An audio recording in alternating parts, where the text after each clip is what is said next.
to have the I just wanted to have the Zoom call, like so you can just kind of tell the people about the success that you recently had and how how everything came about. Okay, because I'm looking around, I have your books. I guess I didn't. I don't have them in on reach. I got all in the background.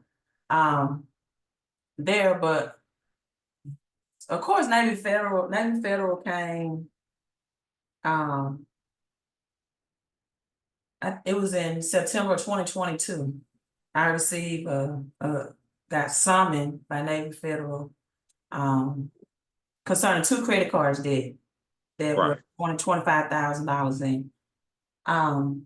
I started with my love for credit from listening to you on YouTube, and when I was married, I helped. You're married, you're trying to get your first house and first home, and both partners' credit and financially together is better. So I did some things with my ex-husband's credit, and the more I listened to you, the more intrigued I wanted to study about credit. So it was no surprise that I had a lot of credit cards, but these 2 in particular, the 2 that Navy Federal, and this is what I call my business partners, right? Right. But the 2 that Navy Federal was pursuing me for, which equal to I think $50,804, I wasn't aware of, right? And going through a divorce in 2018 and not really monitoring my credit and things like that, went through, somewhat of depression, not just about the divorce, but things that transpired that led to the divorce. And so 2022, they come knocking at my door, and I'm like, these are not my accounts. Right. Which it could have been, and I'm not saying it was, because he denied it. It could have been my ex-husband.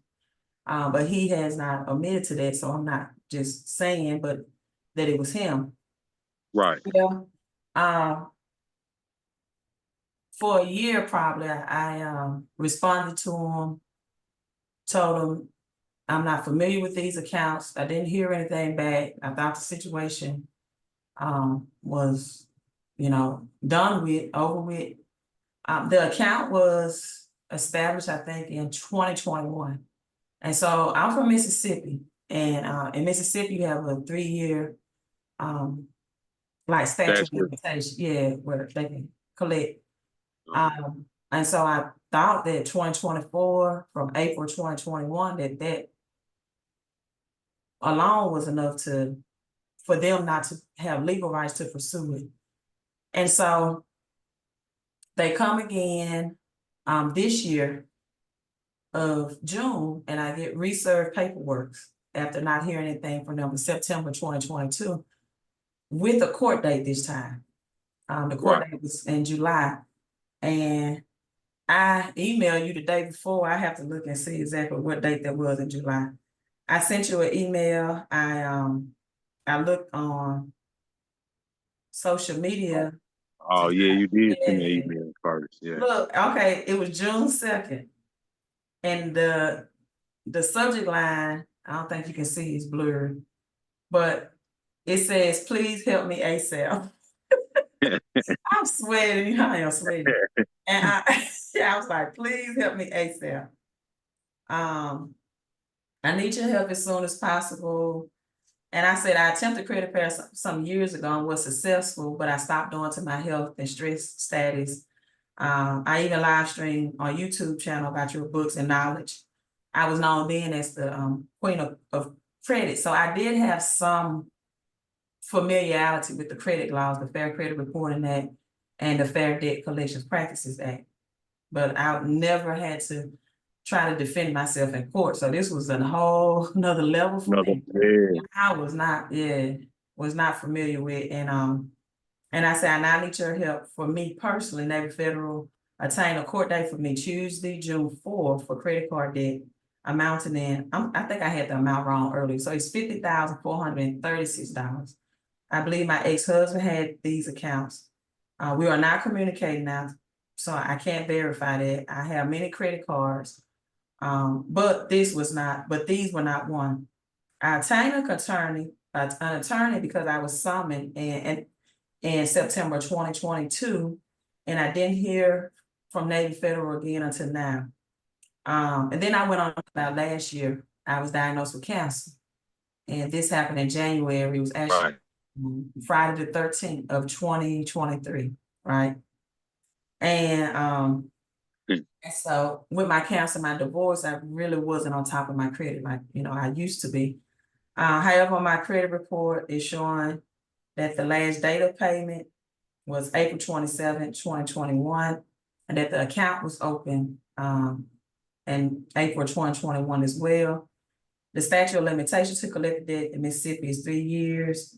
And this attempt has passed the statute of limitation, even if this account were mine. I submitted a counterclaim affidavit showing reportedly identity theft with my local police station. And they responded with a motion to strike pleading, and I put it attached. Our documents are attached, which you provide me some guidance on what I should do what I should do from here. I just found your email address. Otherwise, I would have contacted you soon. Yeah, I remember the day when I saw it, I was actually in the truck. I called you, we spoke briefly. And I think I tried to just give you a pep talk. You did. Told you it was gonna be okay. And you went to court. Now exactly what you said, like what exactly, and that's the reason why I wanted to have this, because that'd be my main thing with most people, like educate yourself on it, do it yourself, even if you make the mistakes, because you get better at it, you become more knowledgeable at it. Right. And that's kind of the reason why I just wanted to talk to you so other people could hear like what you was able to accomplish with them. And you're not an attorney, you just, whatever you see. What when you went to court, like, because I can't remember exactly what you told me. When you went to court, how did it go? Well, furthermore, you talked me all the way up to court. I think it was like 1 o'clock, and you was on the phone maybe 12:50, 12:55, and you told me just calm down, present my matter. Of course, when they sent a motion to strike my counterclaim, it had legalese language in it that I did not understand at all, right? Of course, you can't take your cell phone. Thing you can take in court is your paperwork that you have, and I'm facing a legal attorney, right? And I don't even have a consumer attorney with me. The night before, or we talked, and I did go to Amazon to download your recent book. I want to reread some things. The Game of Credit. Not the was it the Game of Credit? Game of Credit. The one that really helped me, and it's probably now my table where all my other paperwork is, the one with the chains. Was it Conspiracy of Credit? Yes, that helped as well, along with the Game of Credit. But in a conspiracy of credit, you have an affidavit of denial of debt. Right. Yeah, and so in the motion to and let me tell you, they're not trying to. They're not trying. I mean, when you go to court, they're going to give you as least time as possible to prepare, if all possible, because they put in a motion to strike Friday at the courthouse. Saturday, I received the letter via mail, and I had court Monday at 1. And so I did the affidavit of denial of debt, and that would stand. I included some other things about, the Fair Credit Reporting Act and the statute of limitation. They totally threw that out. I think when I told you that after court, you was surprised. You was like, how did they throw out the law about the statute of limitation? So they were going to allow, you did tell me that it's like the judge is like, I'm still gonna let it stand or whatever. Exactly. Right. And I think I told you, I said, Corey, I'm a Black woman from Mississippi. I'm going against a white male attorney.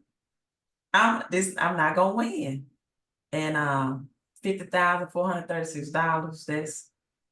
That's a large amount of debt. And I was thinking about my check could have possibly been garnished for the next 5 to 6 years or more, depending on if they would have won. My house could have got a lien against it from what I hear or heard. All of those situations. So I want to let people know that when you hear that there's very little repercussions if you don't pay your credit card debt back, that's not always true. It really is going to depend on the amount of debt that they're saying that you owe and how aggressive each different credit card or banking institution want to pursue you. You know, there's some like Navy Federal, Bank of America, JP Morgan Chase. They may not fold, you know. And so be very careful of being negligent with your credit card debt if that's the case, and thinking that you might have very little ramifications. And so this was from the original creditor though. This was not, they did not sell it to a debt collector. And I do want to let people know that that's a very different beast. Like when they sell it to a debt collector, you know, that's a third party. So you didn't have any contractual agreement with them, you didn't do any business with them. And that may be a much easier case to fight. Right. I'm thinking it's the reason why, because it was the original creditor that the judge threw the affidavit of denial out and said he was going to let the case stand. Okay. But I'm not sure. Like when you told me that, I think I told you to just ask them. Told them to ask them like you wanted to see the application with your signature on it. Like I can't remember, but you can remember better than I can. But go ahead. I ain't mean to cut you off. No, you fine, because you the king of quit. I'm just the queen. Or I was the queen. So you're my mentor, and I know the number one thing you told me that a lot of people that may watch this need to understand is first you need to show up for court. That's number one. A lot of people lose just because they don't show up for court, and that's an automatic judgment for the debt collector or the original creditor. Right. And so he did, the judge, for whatever reason, throughout the statute, the 3-year statute of limitations. I'm not sure if that's only for debt collectors. And like you said, it may not apply to original creditors. But he did accept the affidavit of debt. And so I know, do you want me to say what it is, or people could just purchase your book and get it out of there? I don't like to give it. You can say what it is, because my main thing, because most people, they be afraid if they go up against a lawyer or if they stand in front of a judge. And the thing that I be telling most people, they just like me and you. And the thing that you got to remember when you're in the courtroom is just say what it is. Like me and you talking. I think I did tell you that. I said, just when you go in, I said, just talk like I'm talking to you. Yeah, talk just like you talking to me. Like, and I think that's what you did. I think it was one thing I can't remember exactly what it was. I told you if you hear something, just say hearsay or whatever. I don't know if it ever got to that. But that's what I be trying to, stress to people. Like, no need to be afraid. Just because, like you said, you're a Black woman from Mississippi and you facing this attorney, like, just say what it is. Hey, it's not mine. Prove it. Right. Prove it's mine. Like if it's mine, then I want you to prove it, and don't just try to prove it just by a screenshot of some debt or saying I owe this much. So prove it. Right. And so they actually emailed me on June 28th, the attorneys did, and said, hey, Mr. Loach, Navy Federal has authorized me to accept 75% of the total balance payable in equal payments over 60 months. So that's 6 years, and with no interest to accrue. I'm sorry. Please let me know if those payment terms would be agreeable. If they are, I would draft settlement documents to review the review that outlines specific. And I called you, and I think I sent you a screenshot of this, and you're like, no, don't settle, don't negotiate. That's again, the court date would have been Monday. August Right. 12th. Today is August 10th. So they sent this email June 28th. We're like, no, hold out, it's not yours. And so I replied, and this is all I replied. What's in your book, Conspiracy of Credit? As I have stated, I deny this is my debt. I deny this is my debt, and if it is my debt, I deny that this is a valid debt. I deny the amount requested is the correct amount. I acknowledge this debt was established without my knowledge, and I have no contractual agreement with Navy Federal. I just spoke with the attorney from Experian concerning the lawsuit I filed against the credit agencies, which is another conversation, for reporting this account on my credit report due to physical and mental stress and financial damage that this has caused me. So I will not accept or agree to these terms. And I never heard from them again via email until yesterday, which was first email August 8th. August 8th. And then they sent an additional email yesterday, August 9th, asking me to verify that I received the email and read it. And that email was a motion to dismiss. Whew, I tell you, oh my God, I text you with so much excitement because it is very, very, that's stressful. It's the first time for me.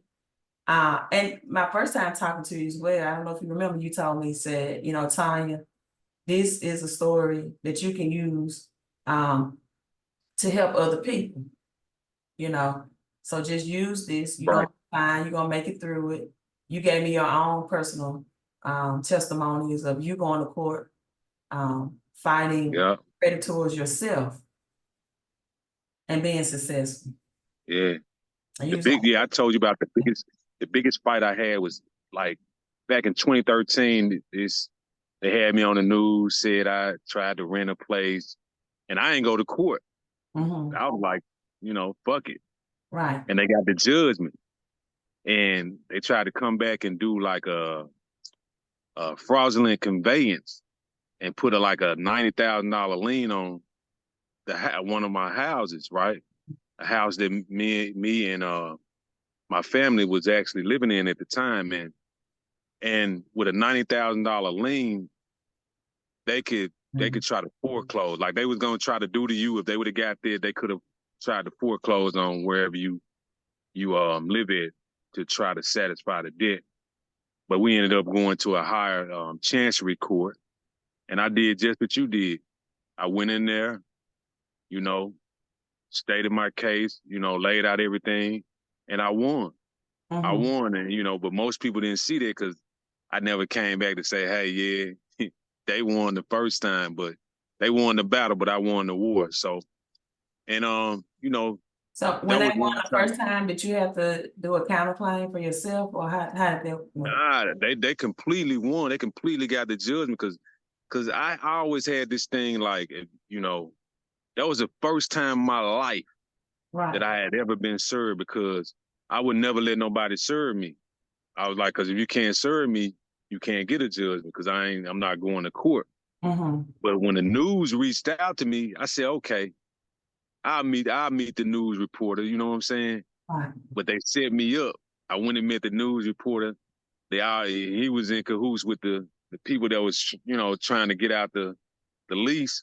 So they let the process server know that I was gonna be there, and he came on. I got served on the news, and oh God, yeah. So I didn't go to court, because I was on some, I was just on some real fucking shit back then. Like I didn't, so I didn't go. So they got a full judge, on me, and I didn't know they was gonna try to take it all away, and they came back because I had taken the house out of my name long before we even went to court, but they came back and filed what's called a fraudulent conveyance. That means they saying like, hey, you transferred the property because you knew that you were about to lose in court, but that wasn't the case. Like I don't keep properties in my name. Like if you try to find me now, you're not gonna find nothing in my name. And once they got that judgment, then they tried to go for the kill. But then okay, I got to go to court now. And I went to court, and the same thing I told you, man, don't be nervous, just say what it is.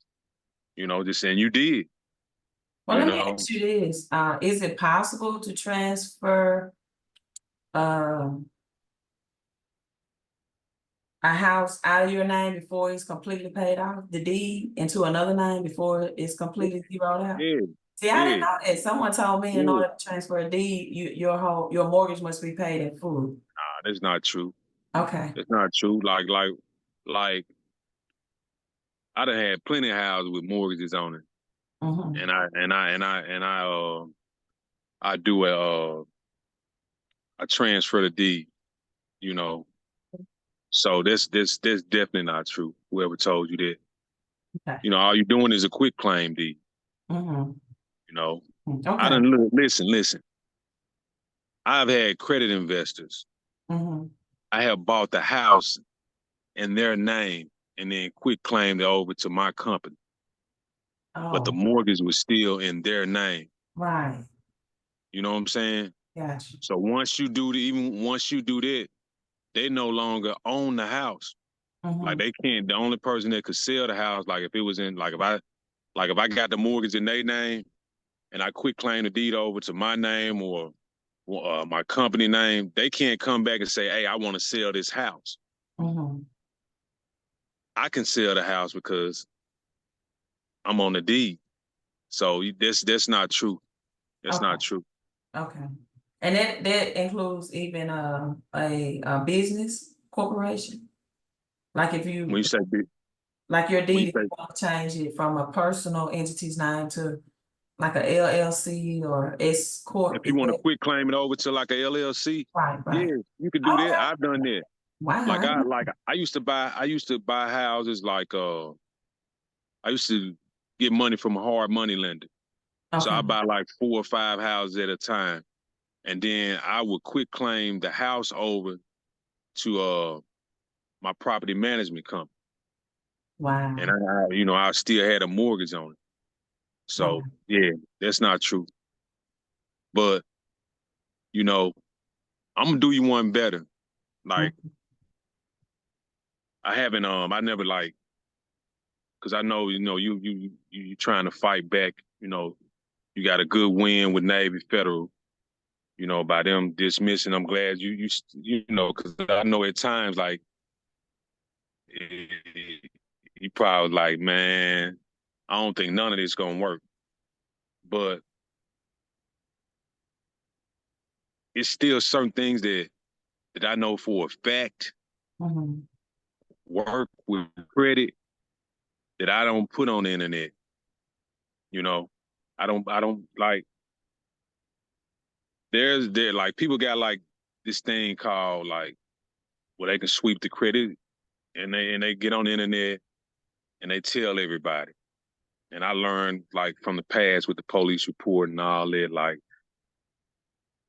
it makes the information become watered down. Almost like when I was telling people, knowledge Yeah, has its greatest power when it remains a secret. that's You know true. what I'm saying? Mm-hmm. But when we get it all done, I got some that's gonna really change your life, you know. So, but I really wanted to have this call like it's so you know to let other people know like man, when you get jammed up in certain situations, when it don't always fight process going through it. You know? Mm-hmm. That's what I really wanted you know, just share with people like, hey, man, I went to court and I won. Right.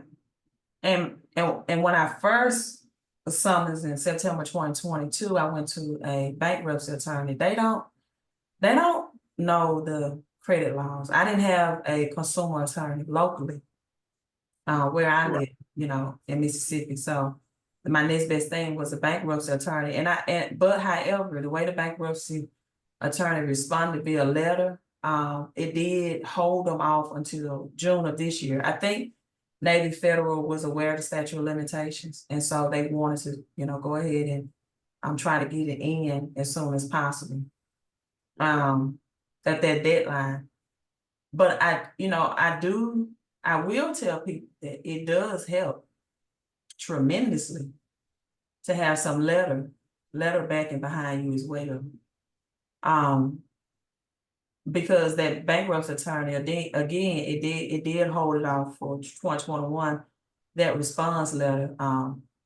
If they so happen to get summons, I do advise them to know how to respond to a summons. Don't just try to ignore it, because that can prevent a court date altogether.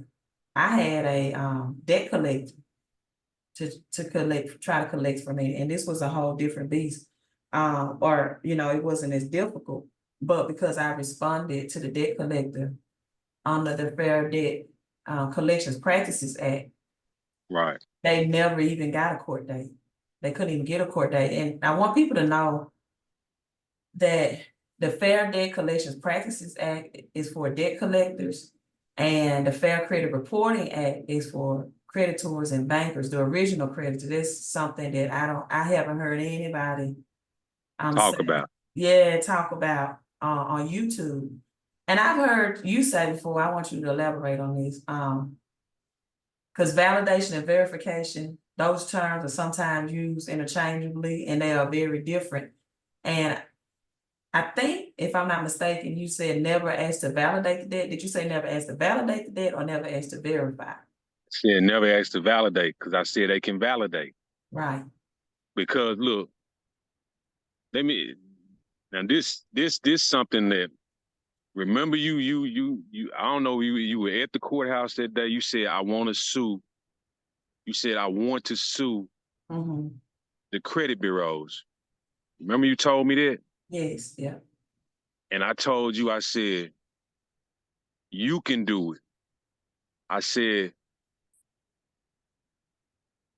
is somebody in that courthouse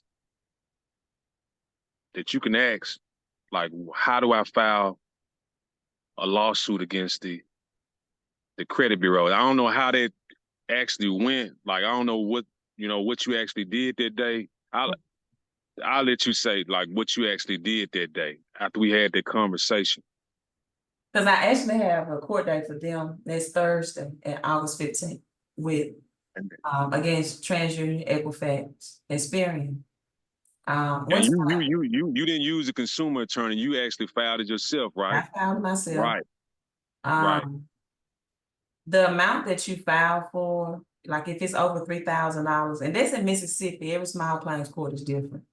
Right. If it's over $3,000, then it goes beyond the small claims, and it's a different procedure and process. But of course, so I kept it under the $3,000. I kept it under for damages to my credit, because I had some great credit cards and great standing that were closed. A domino effect because of this. When your credit score starts dropping, they'll automatically close your great credit card. So my credit score was the lowest it's been in his life. Let me tell you, Corey, I had never seen a 500 something. I was like, I'm the queen of credit. I'm used to 800s and 750s and above, and that all depended on my investment. Like you said, never die with a 750 credit score. I do want you to elaborate on that once I stop talking. And one thing he said that triggered a thought in my mind is when he called me Tanya. He said, Tanya, you can borrow $1 million quicker than you can make it. If we can get the poor working class and even the middle class to understand that you can borrow $1 million quicker than you can make it. You can leverage $1 million faster than you can labor for it, And so I went and I searched on Google for the addresses of the credit bureaus. Yeah, the credit bureau. And this wasn't not their local offices that you dispute to. The agents address. Yeah. That's it. I found those addresses, and I wrote directly to their head office, right? This is not where you send your disputes to, right? And TransUnion is yet to respond. So I don't know what they're going to do. I'll see the court date, how that turns out. Experian reached out to me via phone and email, and so did Equifax. In fact, I spoke with the attorney for Equifax this Monday, and he said he first advised me, and this Monday, August 5th, he first advised me to do a identity theft report through the Federal Trade Commission. I had totally forgot that process, to be honest, when I was disputing. I did file with my local police identity theft, but they still didn't work to get it disputed and removed. And so once I did the FTC report, he wanted to see if he could negotiate. I submitted that to them via an email. They said that's not enough. We decided we're going to go to court.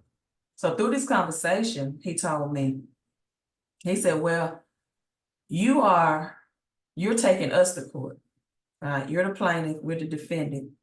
So the burden of proof is on you to prove that this is, not your account. I said, well, you can't report this on my credit report because according to the Fair Credit Reporting Act, and I stated the law, you must have a signed contract bearing my signature saying that I have some type of contractual agreement. And he said, no, that's not what we do. That's what you're supposed to do. So when I called you, you was like, no, am I tripping or what? And I'm thinking, because you both know the credit laws. And I'm like, that's the mind games that they'll play with you though. And I'm like, well, Corey, maybe I was tripping because, I thought the burden of proof was on them because they're the one reporting the account. And then I went back and researched because it's been some years since I did credit. And that's a big conversation too. I started doing credit repair, but people wanted stuff so fast. And then people would dispute when I've sent the letters off for them and they've signed the things.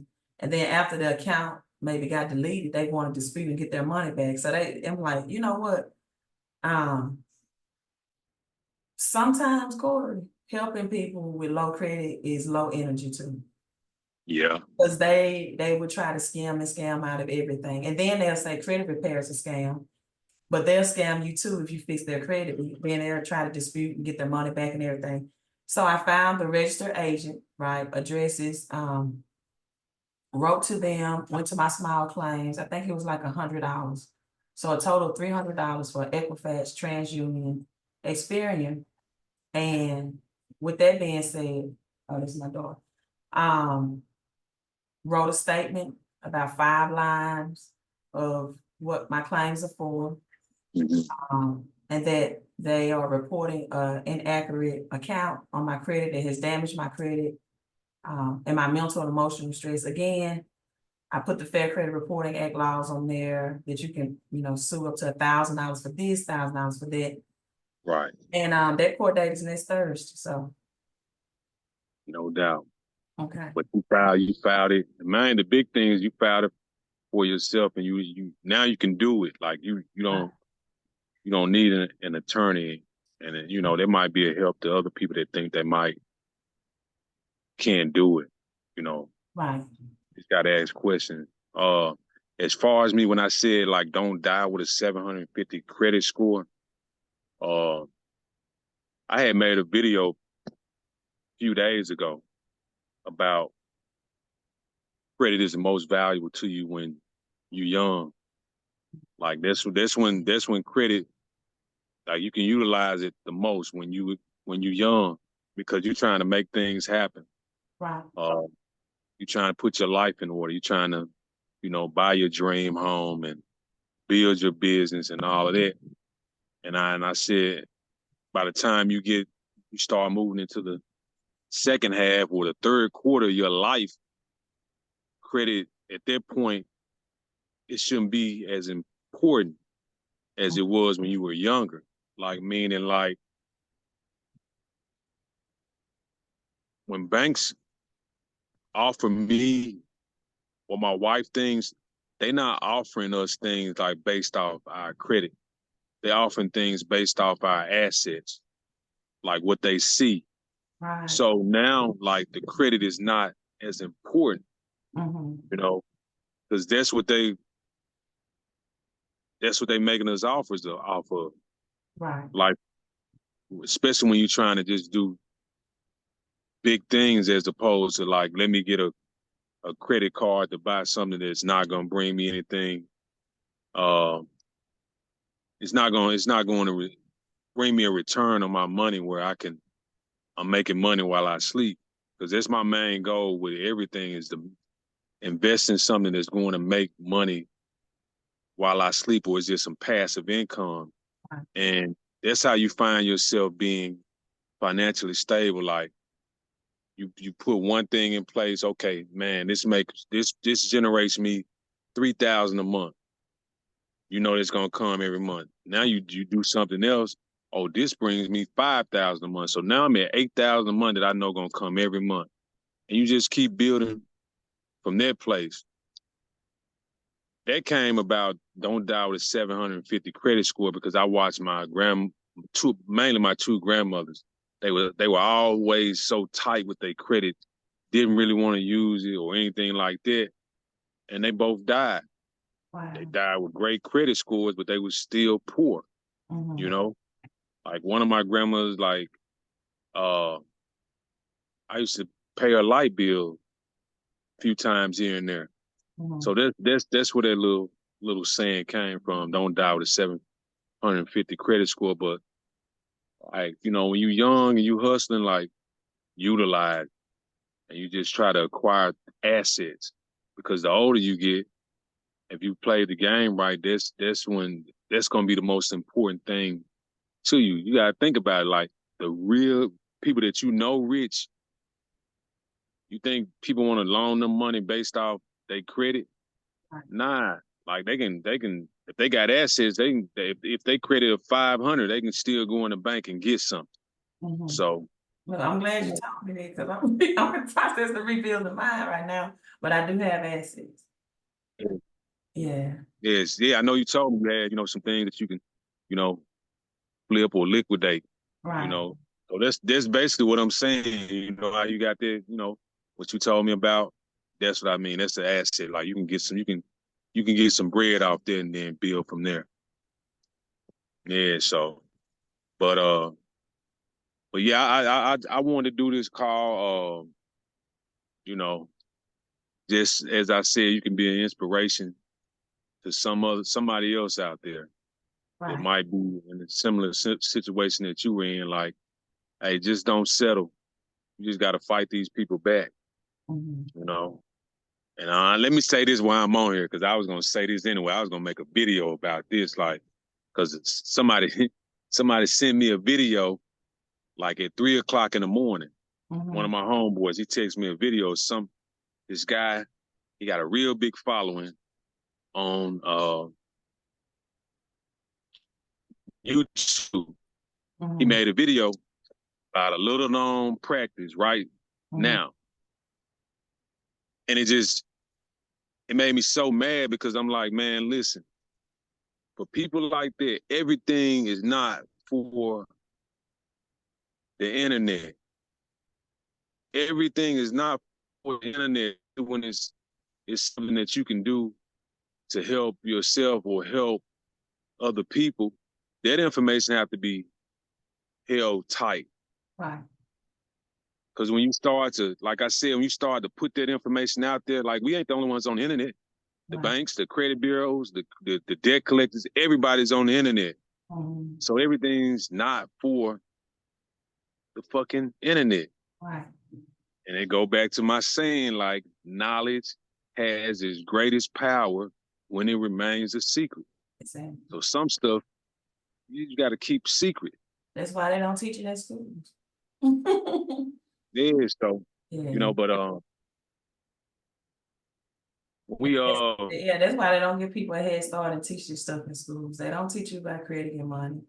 I think you and I was having a conversation too. You said education is overrated, and I said, yeah, I agree. Both of us have taught in the public schools, and I said vocational education is overlooked, and formal education is overrated. You can be a plumber, electrician, and make just as much as attorneys and lawyers, but for some reason, especially our young men, they're not being advised to go many vocational routes anymore. And I don't know why, you know, I don't know why. Right. Listen, man, I'm I gonna had tell some students I taught that signed contracts from the door, vocational contracts, 2 years out of their studies, and they start making 100K already from the gate, making more than I made as a teacher in 30 years. yeah, Yeah, that's yeah. it. Like you know, like education is overrated. I actually it's probably gonna be my 10th book that I write, but Okay. a lot of people don't realize like school systems actually, the first schools were actually put in place to teach factory workers, people that worked in the factories. And it kind of evolved, and like one of the people that's known as like one of the fathers of education, believe it or not, the Rockefellers. Right. Like if you do your research and start like going down the rabbit hole, you will see that the Rockefellers, they kind of like were the constructors of modern day education, but they had their own agenda for that. Like, you know, but that's a whole nother story. But yeah, plumbers, people that can do stuff with their hands and stuff like that, they actually, yeah, they make more money, and they always have a job, you know. Right. So yeah. With AI is going to take so many jobs. It's going to be hard for them. It's going to be years and years maybe before they come up with a robot that's going to come and repair your HVAC or do electrical work for you. But as far as, taking an order at Wendy's or McDonald's, all machine operated, all technology driven. They even have right now, I don't know if it's Harvard, it's one, but they have AI teaching now, already. They have degrees that you can get here in Mississippi, you behind in everything, but Mississippi State University, starting this fall, has a degree that you can get in AI, artificial intelligence. You can graduate with a degree in that. So,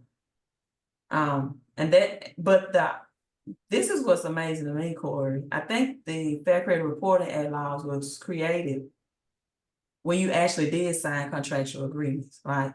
Everything now has went to e-signature, or just went to when you apply for a credit card. It's not necessarily a signed contractual agreement. However, the law still states that that's what it takes for it to be valid. And I think I text you the next morning. I said, Corey, I just had an epiphany.